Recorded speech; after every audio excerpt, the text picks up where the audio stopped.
Welcome to 60 Scales and the Truth, a podcast where amazing guitar players reflect on their lives and on how they got where they are today. My name is Niels Guns. I'm a journalist, podcast maker and a guitar fanatic. Thanks for tuning in. My guest today is a player with a very free musical spirit. Yet he uses an application he created himself, the Modal Explorer, to help him compose. A Dutch newspaper once called him the future of jazz. Well, I have the future of jazz here and now today, behind the microphone. Man. Welcome to this episode, Reinier Baas. Thank you for having me. We're doing this in English, which is a bit of a mindfuck because we're both Dutch. That's okay. Yeah, we use English at home when we want our son not to understand what we say. Yeah, you can only use that the upcoming months, I suppose. Afterwards, he understands it all. True. Reinier, you once called the relationship with your guitar a love-hate relationship. Oh, yeah. What is it nowadays? More hate or love? It's more love. Yeah? Yeah, so I guess I've improved. How come? I think it's because the guitar has a bit of a different role in my output nowadays.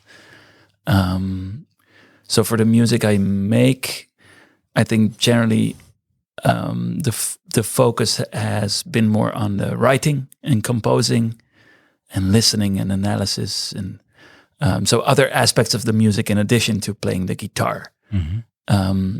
And the second reason I think is that a lot of the technical things like overview of all the scales on the neck and arpeggios and all that, I've kind of gone through that in past years. So I don't have to do as much practice in a technical sense, which I think makes playing the guitar ultimately more enjoyable nowadays. Mm-hmm. But it's interesting that you've reached that point. Has composing become more of a intellectual endeavor then, maybe? I would say it's both, or ideally it's both the heart and the mind. Yeah. Sometimes it may seem like there's more of a system to it. You mentioned this app, the Modal Explorer, which was developed, by the way, by Seth Gorey. Mm-hmm. And he used some of my theory on scales and modes. But that app, for instance, has made the writing process more playful and I would say more intuitive, however you may define that word. I am not sure about how technically skilled the listener will be, but can you explain for average, well, I guess a lot of listeners will be guitar players, but explain this app to me, please. Yeah, so I've been working on this little chord scale or modal theory for about 10 years, and I've dubbed it the chromatic major modes. Mm-hmm. Basically, it's an attempt to answer the question, why do people alter the leading tones on a dominant chord and not on a tonic chord? Why is that? Why?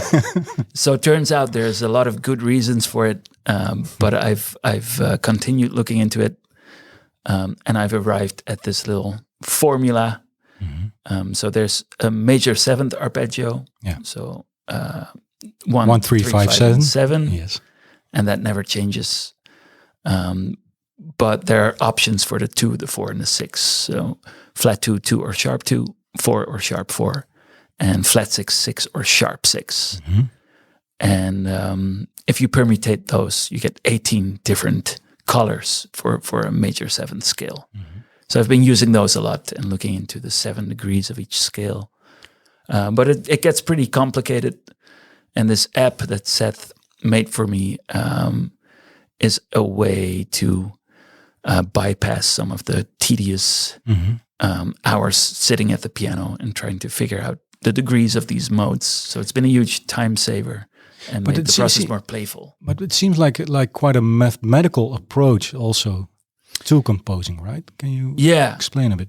Well, first of all, I mean, hopefully this is just one aspect of composition, right?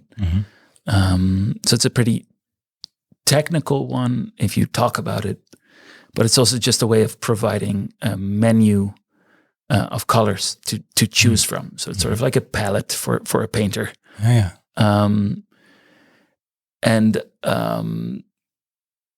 There's still a lot of mystery and messiness going on in the process. So the composition that itself is not necessarily very systematic or technical, I would say, but it can be a part of it. And I'm not shy of using analysis and the mind in the process as well, in addition to hopefully the heart and intuition and mystery.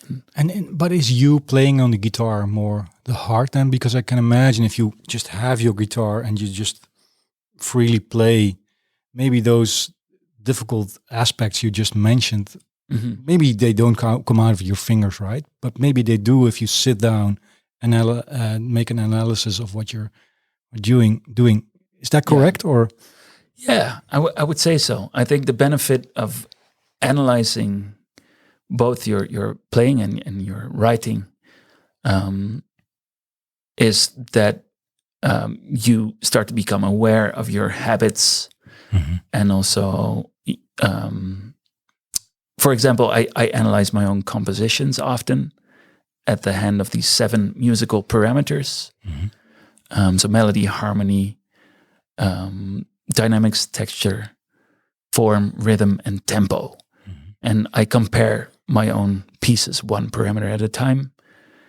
And those are the moments where I it's a pretty painful process, because you might figure out like, fuck, everything I write is in G major, or I always use the same interval at the beginning of a phrase. Things like those. So it's not necessarily super technical, mathematical analysis or anything like this, but the process is about becoming aware of your own habits and subconscious decisions. Yeah, it's supposedly very healthy to go away from your habits, right? I mean, I think so. Brushing your teeth with your left hand if you're right-handed, it seems to be very healthy. Yeah, I heard about that one. Yeah, I'll give it a shot. So, but is that also what you're doing? Like, okay, this is what happens if we talk in English. We should have done that in Dutch. But if you analyze it and you say, oh, it's always G major, that allows you to step back and say, hey, maybe I should try another thing. Exactly. Yeah. So it's a reason to challenge. It's a way of challenging yourself to pursue the opposite of your habits. Exactly. So maybe a few steps back to the young Reinier who started playing guitar. Yeah. Was that search, so to say, there from the beginning? Because this seems like you are aware of, okay, I haven't reached limits yet, so I want to grow. Did you have that feeling from the get-go while playing guitar? The short answer, I think, is no. But what I remember very well is pretty soon after my father brought home an electric guitar, I started learning chords and stuff from this little book I had. And it was my first experience of a flow state, of being completely immersed in something to the point where you forget about time and forget about the fact you have to eat and go to the bathroom, and you're just completely immersed in the process. And I think looking back at it now, I mean, hindsight is 2020, right? But this is something I've been pursuing ever since, I think. So going back to that initial flow. Yeah, this sort of feeling of being completely present. Yeah. And it's a good feeling to have. And I think for me, music is one of the few things where I can really get to that point. I find it super interesting, by the way, that you're using that app nowadays. I'm kind of intrigued by where does the flow come when you're using that app. You say it makes the process of composing more enjoyable. Does it pull you towards the flow, or does it also push you away from it? No, I think it gets me closer to a point where things are playful and almost like childlike. Because with this app, you only press 1, 2, 3, 4, 5, 6, and 7 on your keyboard, and it does all these things that normally, again, would take me hours to figure out at the piano. But that can also bring a flow. I can remember when I first looked up all the inversions or figured it out myself of a G major 7 chord, for instance. It took a while, but I got into a flow while doing that, right? Yeah, agreed. And those things are not necessarily mutually exclusive, and I still do both. But yeah, for the process for this latest record, I put out which is Relief Party. Relief Party. Yes. So I use this application to make the process more playful. Yeah. It's what you call dance music for odd people, right? Yeah. Who dances to it? Me. Yeah, that's about it, I think. And all the other odd people. All the other odd people out there. Around you, yeah. So, more enjoyable, looking for that flow.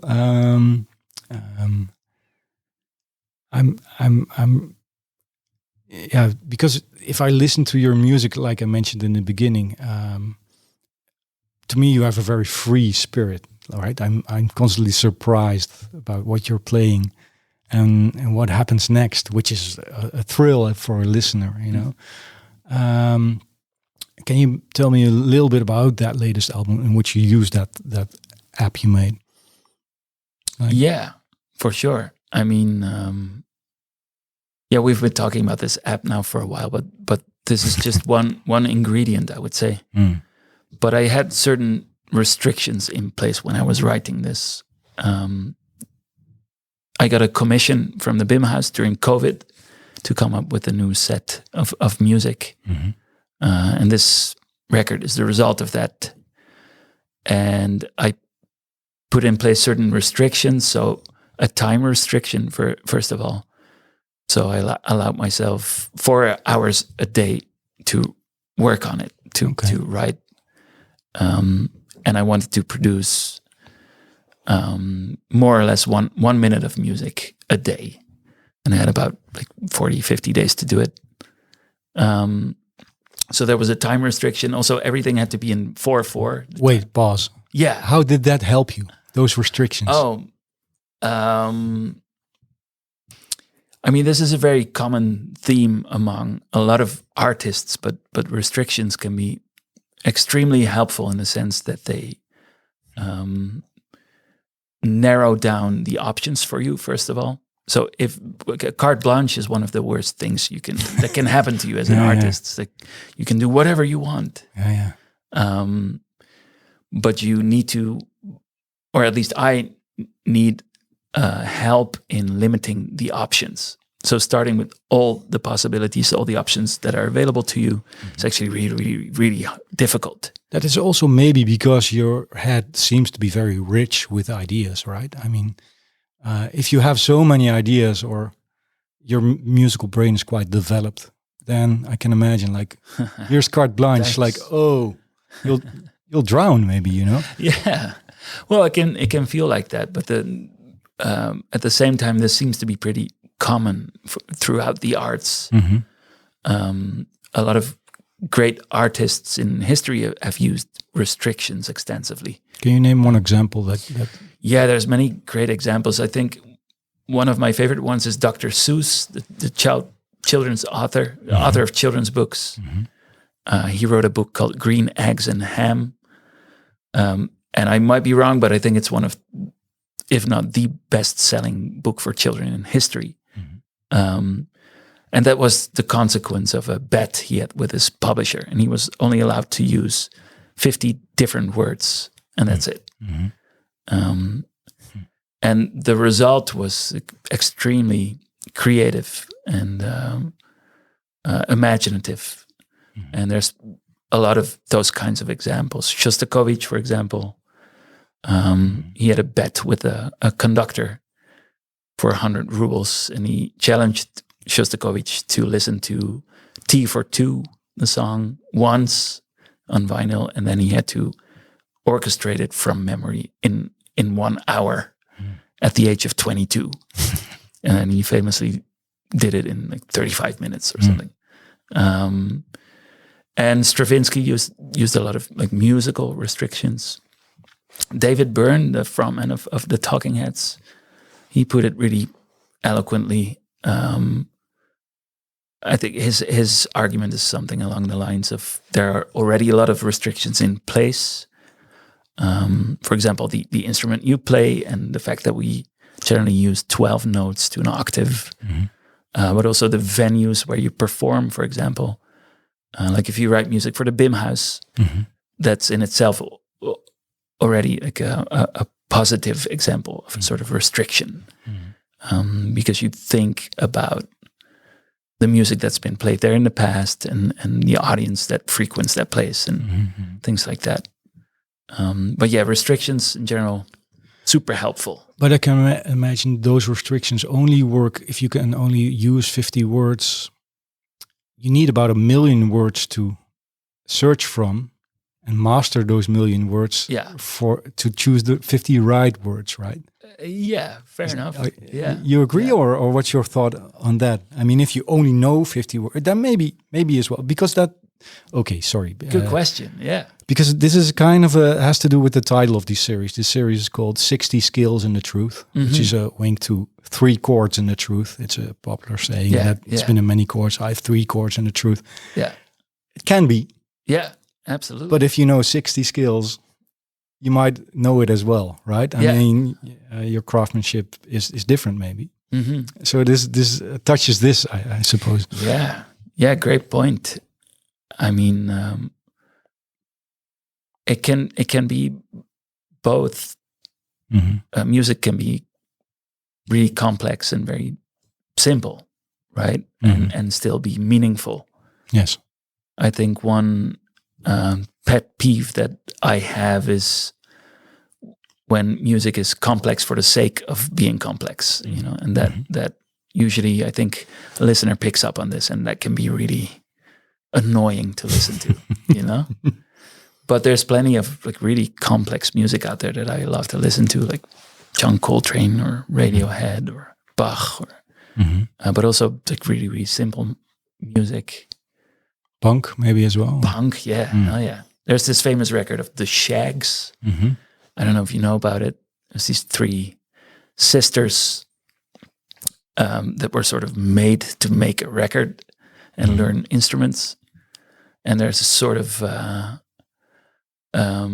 naivety to the music and a lack of technique. But the result is still like really singular and impossible to replicate, and also I would say meaningful. But yeah, there was C6 Steve, who was kind of in the picture a few years back, who played on guitars that had 1 string and stuff like that. You know, it's a pretty severe restrictions. I'm where did I put the pause? I said pause here, and I don't know what I asked before. Do you remember? Yeah, I was talking about the process. Writing this record, Relief Party. Yes. Okay. So there were restrictions. Yeah. You said? Yeah. So one of them was everything had to be in 4/4 time signature. And another one was for the keys of the pieces, I could only use the white keys of a piano for the key signatures. So yeah, sort of arbitrarily put in place, but also an attempt to make the music, well, in a way, danceable. I mean, again, I wonder who actually dances to it. But yeah. It's funny, I didn't realize that it was only 4/4, because it's also the drumming on the album is so, I don't know, a lot happens. Yeah. And it's Jonas, right? Jonas Burgwinkel. Yeah, he's a great drummer. Yeah, and some of the tracks feature Lewis Cole as well. Oh, okay. Yeah. He's also a very great musician, they're both, right? Among my top 5, I would say for sure. Yeah. Oh, that's great. If you have 2 of the top 5 playing on your own. Yeah, I'm a very lucky man. So, and you told them these are the restrictions. Were they involved in the composing process as well, or not? No, this was a pretty dictatorial process. Yeah, you smile while saying the word dictatorial. Here are the parts. Good luck. No, they have a lot of liberty in interpreting the music, and there's quite some space left in the parts intentionally, because the people featured on the record are all great improvisers. But I would say it's more composed than most of my previous records in some ways. Can you tell me something about that process of? Part of it is letting go, right? You say there's a space for them. Yeah. Which I can imagine it's your baby. It can be scary as well. Well, if they're that good, you probably have confidence that will go okay. But tell me about that process. I mean, it's more that last thing. So again, I feel very lucky to be able to play with these people. And sorry, my phone rang. Yeah, it wasn't a fart. It was a phone. Yeah, right. Yeah. So there's a huge amount of trust to go around, and you can literally write something like improvised piano outro 2 minutes, and and then Kit Downs, the piano player, he'll do something, and it would be something different each time you perform it. I think the added value of improvisation in that sense is the music is different every time, which is really exciting. Things can go wrong. We spoke about Julian Lage before pressing record. He's also an example of someone, I think, who takes a lot of risk in his music and allows for things to potentially fail, but that allows for something meaningful to happen, and something to happen that only exists then at that moment and in that place and with that audience. So I think that's part of what makes jazz music so special and exciting. Only then it's the only way allowing those risks that you can really be present, I suppose, as well, right? Because you cannot really be present if you say no room for mistakes here, right? Or maybe that's not true. I don't know how that works in classical music. Maybe there seems to be less space for mistakes there, but they can be very present as well. So sometimes my mind no, it's a really interesting point, I think. I would say generally speaking, in classical music, more parameters are defined. So more is written down. But music notation is a limited means. You can't represent music completely in written form, right? Thank God. Yeah. And so there's a lot of room for interpretation. And also in classical music, you can, I think, definitely hear someone play the same piece with a completely different intention behind it, and in 2 nights in a row, right? So it's really interesting. Yeah. It's a mystery. You just mentioned Julian Lage, who was my previous guest. A returning theme in this series is a question from one guitar player to the other. Yeah. Julian Lage knew of your music and he liked it. He said, but I don't know if I have a question for him. So Frank Zappa, he asked, does humor belong in music? Oh, wow. We'll solve it this way. Wow. Another great guitar player. Yeah. And I guess you listen to him as well. Absolutely. Yeah, right. You hear it in your music as well, right? Yeah, I grew up listening to Zappa. Actually, my dad is a huge fan. Yeah, what a great question! What a nice bomb to drop. Yeah, I would say that for me personally, I like my music to have sort of a grin. If you know what I mean. Yeah. And I think it's really hard to define this. It's like explaining a joke, right? Yeah. But what music and humor, I think, have in common that way is some sort of unexpectedness and unexpected twists and turns and not always delivering on expectations the way you can see them coming. Yeah. So there's something there, but yeah, maybe by defining it, you also ruin some of the magic. I don't know. You're close to defining it, but I guess what you touch here is that what I love about your music, what I said before, there's a lot of unexpected things happening, right? And I'm constantly surprised. And I think, okay, this don't define it more maybe, but this gives some sort of answer in that process for me. I mean, seeing music and composing as a joke. Yeah. Or some parameters of a joke, right? At least. Yeah. And like the classical tradition, they would have a scherzo, kind of like a funny section, or almost like comic relief, in these big symphonies. But again, I mean, it's a double-edged sword. It can also be really annoying and embarrassing if music is like ha or something, and what doesn't work if a comedian, at least that you feel he finds himself funny, right? Yeah. That's killing. True. Yeah. So you have to stay away from that as well. Like, yeah. You're not going to say, now I'm going to say something very funny. Exactly. and I hope that it's not like an inside joke or something like that, This sort of highbrow shit, So it's a tricky thing. You're playing with fire, I think, with humor in music. But grinning, at least, I think I allow myself to aim for. I had to grin at the last song of your album, Negative Nancy. Yeah. Right? I mean, what happens here? I'm thinking.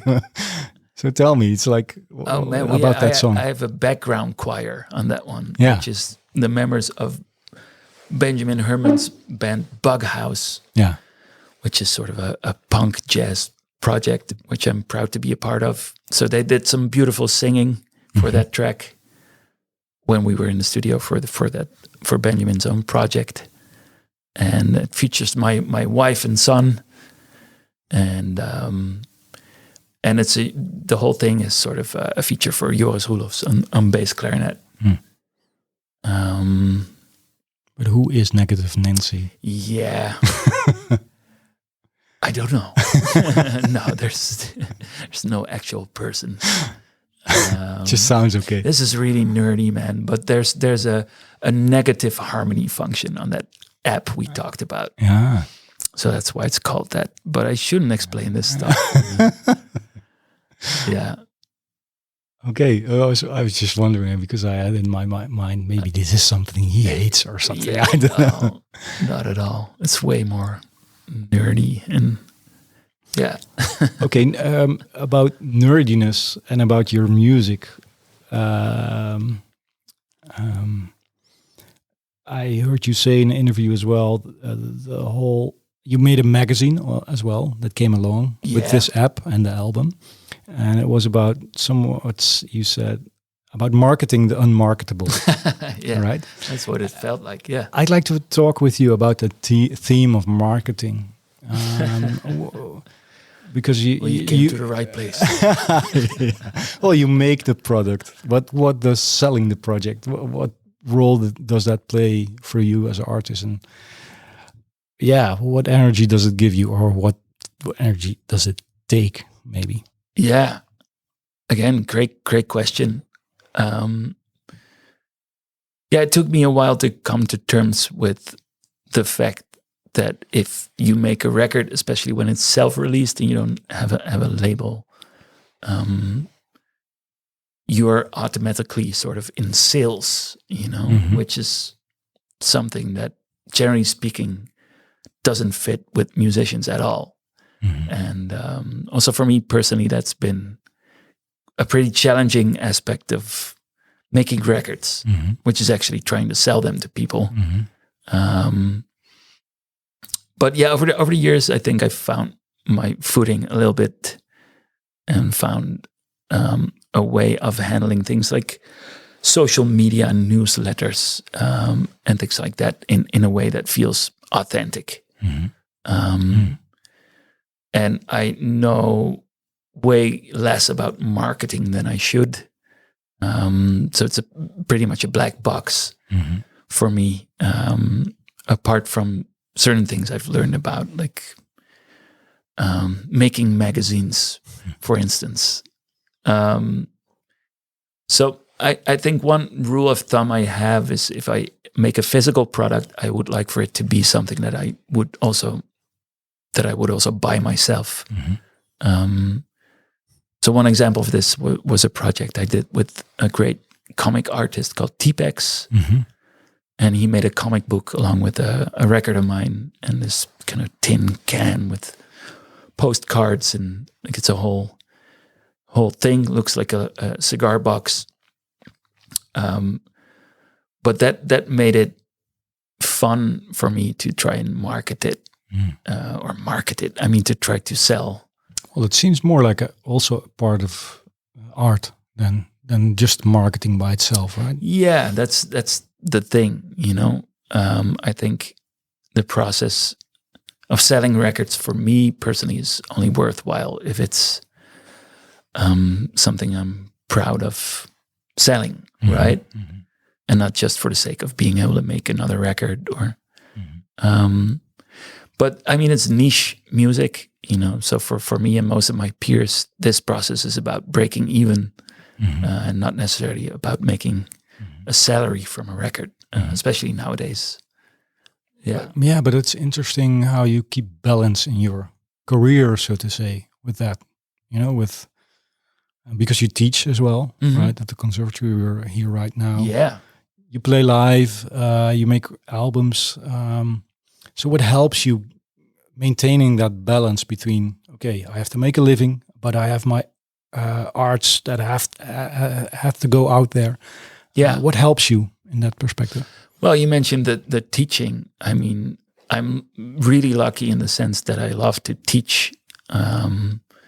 So to me, it doesn't feel like a concession or something that I have to do in order to get by. And also financially, that gives me a lot of freedom to, for example, to say no to certain things that I don't feel comfortable performing,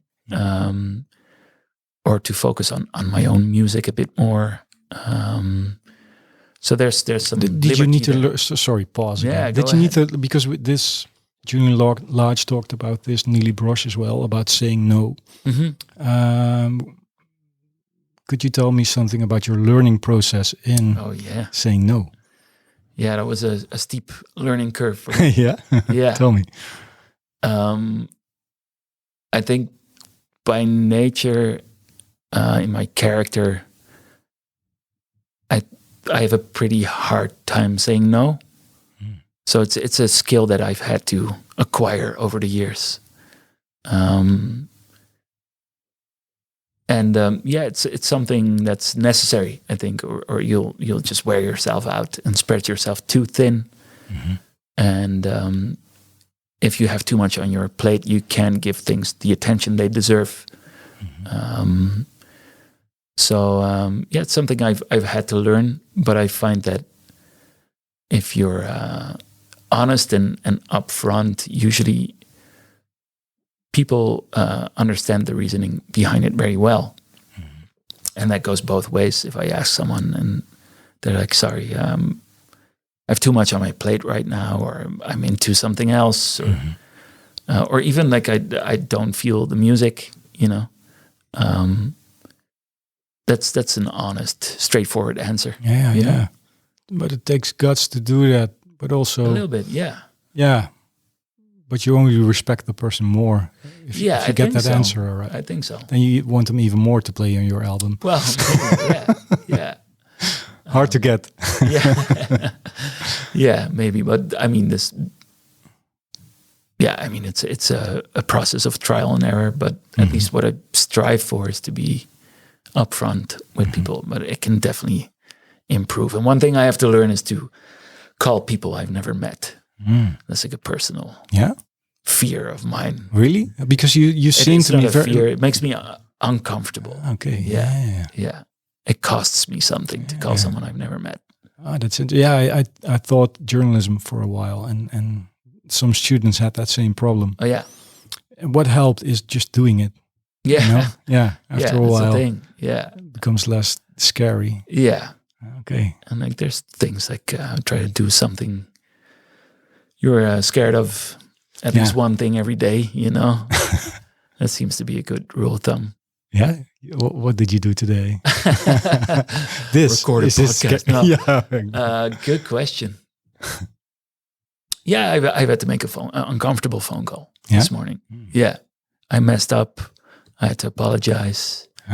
And but I can imagine that's difficult. Yeah. It's not just calling somebody and you don't know if that's the thing behind it. I can imagine it's scary. Yeah, but I mean, live and learn. Yeah. I've become a lot more relaxed about it, I have to say, over the years. So it's interesting that you, because we talked once before, and you seem such a relaxed person. I didn't think of that. Hey, back about market illusion. There's a big wall of guitars, and he's the real Reinier is behind it. But back about marketing, one very good marketing advice that you gave was people who like the album, please buy it. If you don't like the album, buy it for somebody you don't like. This is an old joke. The first time I heard it was my friend Mark Lockett, who was a great drummer and a great person from New Zealand. I spent some time with when I was over there. And he's got some great on-stage banter. But that phrase, was too good not to steal. You lived there or traveled there? Or No, I toured there twice. Okay. And last time I was there with Ben van Gelder to play duo concerts, and our visa fell through for Australia. So I was stuck between quotation marks in Wellington, New Zealand. That's always the problem for New Zealand. Yeah, Australia didn't go through. Yeah, no. No, it was great. I mean, it was a beautiful time. Mark Lockett and his wife Veronica, they were kind enough to host me, and give you some marketing advice. Give me some marketing advice on stage banter. You also spent time in New York, which is still for jazz musicians a very interesting place. Yeah, right. What did that time give you?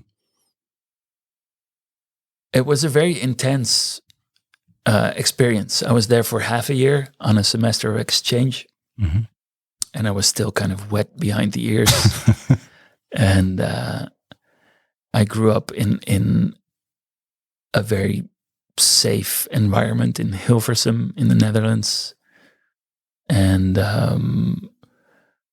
just to be in a place where the pace is so different and the culture is so different. That's one thing I noticed. It was a culture shock, despite the fact that I spoke the language and I know all the art and movies and literature. It was still hugely different, especially socially, and also the humor thing we talked about. Dutch humor doesn't work everywhere, right? It doesn't work everywhere. Exactly. So that's something I found out the hard way, and I got scammed right when I got there. Oh shit! Through Craigslist, so I lost a significant portion of my savings. That seems really wet behind the ears. Yeah, well, can happen to the best of us, apparently. Somebody in New York once asked me, "How was your day?" And I answered how my day was actually. Oh yeah, and she looked at me with fear in her eyes, like, "How long is this going?" Yeah, great. That's what we do, we Dutch. Yeah, exactly. But anyway, it was challenging that way, but musically and also interpersonally, it was definitely one of the highlights. I learned a lot, also in terms of being sort of professional at your craft. So things like learning music notation software and learning how to sight read well and showing up on time and having your shit together. It was a very fast learning, a good school for me. We were about to say learning curve. You mentioned maybe. I was going to say learning school, and I thought that's not a coherent sentence. People understand. But because I wanted to ask about that learning curve you mentioned before, a steep learning curve. Most guests on this series are 30-something. You're still 30-something. Yeah. Just not about. Long, not long. What can you tell me about your learning curve on this age? Because this almost 40 in your 30s seems to be for many people quite a reflective age as well, right? Like, okay, I've got some past and I still got a lot of future. Yeah. So what can you tell me about your learning curve in this age too? It's really interesting that the experience you gain seems to almost like balance out the fact that it just takes longer to learn new things, you know? I got my driver's license pretty late, like 5 years ago or something. And my instructor told me, the average is your age plus 20 lessons. So it's that significant, you know? Your brain is just a little bit less neuroplastic. But I have to say, at the same time, this doesn't really bother me in a way. And as you age, you're just a bit more relaxed about everything, especially having children is a factor. You know, you're not the center of your own universe anymore, which is a huge liberation. But maybe that happens anyway as you age. And there's just a bit more of a healthy separation from the music and the result of your work. And I tend not to identify with it as closely as I used to. I used to go like, if I played a bad show, I would feel like I was a bad person in a way. Which, if you think about that, if you would reverse that idea, it's like, if you play a great show, does that make you a good person? That would be a ridiculous thing to think, right? Yeah, but it's interesting how that works, right? Mike Dawes also mentioned that, like, at one point you're Mike, the guitar player. And you're Reinier. I was about to say Rogia because I mailed you once. Sorry for that. But you're Reinier, the guitar player, composer. Before. It will happen again. But this is sometimes very messy, this one. Anyway. To separate, because you are Reinier, the guitar player, but you say, I've learned to separate other Reiniers from Reinier, the guitar player. In a way, perhaps. yeah. There used to be like a huge weight on music for me because I identified with the result so closely, and that's definitely improved. And it's been a huge relief. What helped in letting that go, or who maybe? Well, like I said, I mean, having a family is definitely a factor for me. But I can also imagine that it's just a consequence of getting a little older and hopefully wiser. So it seems to be a gradual process. But at the same time, it's also something I think I've had to work on consciously, and do some reflecting and ask myself some difficult questions, and I think also I used to have the idea of leaving an oeuvre to the world, you know. That's also changed a little bit. You know, I think I've become a bit more realistic about the impact that I want to have on the history of music, you know. And I think generally we grow up with a very romantic idea about art and artists. And that's a really tall order, really big ask.